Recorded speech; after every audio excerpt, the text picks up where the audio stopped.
اگر نہیں جانتے تو آپ اس چیز کے بارے میں رائے دینے کے اہل نہیں ہیں جس چیز کے بارے میں وہاں بول لیا. یہ تقسیم ہے. حیرت کی بات یہ ہے کہ آج ان تمام چیزوں کو ہر بندہ سمجھتا ہے.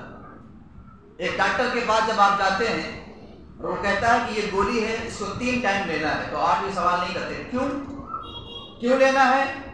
میری مرضی. کس کتاب میں لکھا ہے گولی صبح لینی پڑے گی؟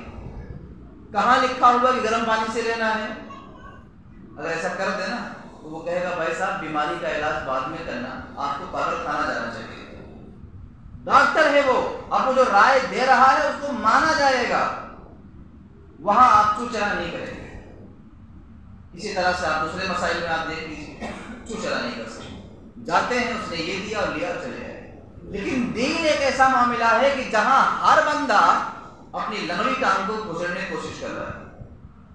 ہر بندہ وضو دیکھ کر کے بھی کرنا نہیں آتا، بغل میں بیٹھ جائیں تو وضو بھی نہیں کر پاتے بیچارے. مگر دین کے وہ مسئلے جہاں بڑے بڑے مفتی بھی بولنے سے ڈرتے ہیں وہاں یہ صاحب رائے دیتے ہیں. حیرت اس بات پر، تباہی اس بات پر. اگر 2 رکعت نماز پڑھنے کے لیے کہہ دیا جائے کہ بھائی صحیح طریقے سے نیت باندھنے سے لے کر سلام پھیرنے تک جو شریعت کے مسئلے ہیں نماز کے، اس کے مطابق ادا کیجئے، نہیں جانتے. مگر وہاں جہاں بڑے بڑے محدث پسینہ میں شرابور ہو جاتے ہیں وہ صاحب یہاں رائے دیتے ہیں. یہ عجیب دور آ گیا ہے. حالت اتنی خراب ہو گئی ہے کہ صاحب سورہ فاتحہ پڑھتے ہیں تو 4-5 غلطیاں کر جاتے ہیں، مگر قابلیت اتنی زیادہ ہے کہ قرآن کا علم سکھا رہے ہیں. یہ کیوں ہو رہا ہے کہ ایک بندہ جس چیز کا اہل نہیں ہے اس چیز میں ہاتھ پیر کیوں مار رہا ہے؟ تباہی یہاں سے آتی ہے، بربادی کے دروازے یہاں سے کھلتے ہیں. دنیاوی علم اور دنیاوی فن کے بارے میں بھی ہمیں بولنے کا حق نہیں، تو جس علم کو خدا نے بھیجا ہے اس علم کے بارے میں بولنے کا حق ہمیں کس نے دے دیا؟ آپ غور فرمائیں. وضو، نماز، روزہ، حج و زکوٰۃ، یہ مسئلے اب دین کی کتابوں میں نہیں دیکھے جاتے. یہ مسئلے روڈوں پہ حل ہوتے ہیں، یہ مسئلے چائے کی دکانوں پہ بحث ہوتے ہیں. یہ باقاعدہ ان مسئلوں کو اوٹلے پر بیٹھ کر ڈسکس کر رہے ہیں لوگ. ان مسئلوں کو حل کرنے کے لیے کتاب اللہ، کتاب رسول اللہ صلی اللہ علیہ وسلم اور 1400 سال کی امت کو نہیں دیکھنا ہے.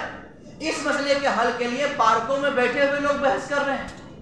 اس مسئلے کے حل کے لیے لوگ قرآن کی طرف نہیں، حدیث کی طرف نہیں، ارشادات علماء اور فقہاء کی طرف نہیں آنے کی ضرورت ہے. وہ چائے کی چسکی لیتے ہیں اور حلال کو حرام اور حرام کو حلال کہتے ہوئے نظر آتے ہیں. آخر اتنی بڑی جرات ایک بندے کے اندر کیسے آ گئی؟ کم از کم وہ اپنے آپ میں دیکھ لیتا کہ مجھے ان چیزوں میں اتنی مہارت ہے، اور ہے تو کس چیز میں مہارت ہے؟ میں آپ کو بتاؤں، میں صرف سمجھانے کے لیے مسئلہ بتا رہا ہوں.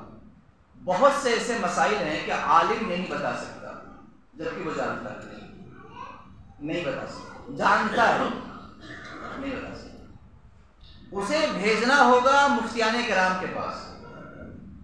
اور بہت سے ایسے مسئلے ہیں کہ ہر مفتی نہیں بتا سکتا.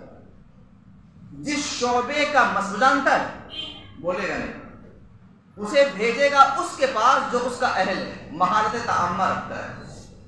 بہت سا مسئلہ ہے کہ مہارت تعامہ رکھنے والا بھی نہیں بتا سکتا، اسے بھیجے گا اس کے پاس جو اس فن کا ماہر ہے. بہت سے مسئلے میں آپ کو صرف سمجھانے کے لیے بتا رہا ہوں کہ آپ اتنے شعبے اس کے اندر ہیں جہاں ہم روزانہ نہ جانے کتنے جملے اپنے منہ سے نکال کر معاذ اللہ اپنے مذہب کا اور اپنے دین کا کھلواڑ بنا رہے ہیں. بہت سی ایسی چیزیں ہیں جہاں لاکھوں حدیثوں کو حفظ کرنے والے نہیں بول سکتے، ان کو رائٹ نہیں، حالانکہ ان کو یاد ہے، ان کی سندیں معلوم ہے، راویوں کے احوال معلوم ہے، روایت کی کیفیت معلوم ہے، مکمل طور سے انہیں حفظ ہے، مگر اس چیز میں وہ بول نہیں سکتے. اس مسئلے میں فقیہ بولے گا. اتنے سارے تو ہمارے یہاں پائے جاتے ہیں. مثلا ایک عالم ہے لیکن وہ بہترین قاری نہیں. قاری آواز کو نہیں کہتے، قاری قرأت ایک علم ہے. عالم ضرور ہے لیکن اس نے قرأت نہیں پڑھا، قرأت ایک الگ علم ہے، یہ دوسرے علوم ہے. تو وہ شخص علم قرأت کے بارے میں نہیں بول سکتا. اس کے بارے میں بولنا ہوگا تو علم قرأت کا ماہر بولے گا. ایک بندہ علم قرأت کا بہت بڑا ماہر ہے، وہ علم قرأت کے بارے میں بولے گا. لیکن اسی قرآن کریم میں جو آیات کے مفاہیم اور معنی ہیں اس کے بارے میں اس کو بولنے کا رائٹ نہیں، اس کے بارے میں دوسرے لوگ بولیں۔ یہ تقسیمات ہیں، علم کے تقسیمات۔ وَفَوْقَ كُلِّ ذِي عِلْمٍ عَلِيمٍ، ہر علم والے کے اوپر اللہ نے ایک علم والا بنایا ہے۔ قُلْ هَلْ يَسْتَوِي الَّذِينَ يَعْلَمُونَ وَالَّذِينَ لَا يَعْلَمُونَ، اے محبوب آپ فرما دیجئے کہ جاننے والے اور نہ جاننے والے کیا دونوں برابر ہو سکتے ہیں؟ قرآن نے کہا فَاسْأَلُوا أَهْلَ الذِّكْرِ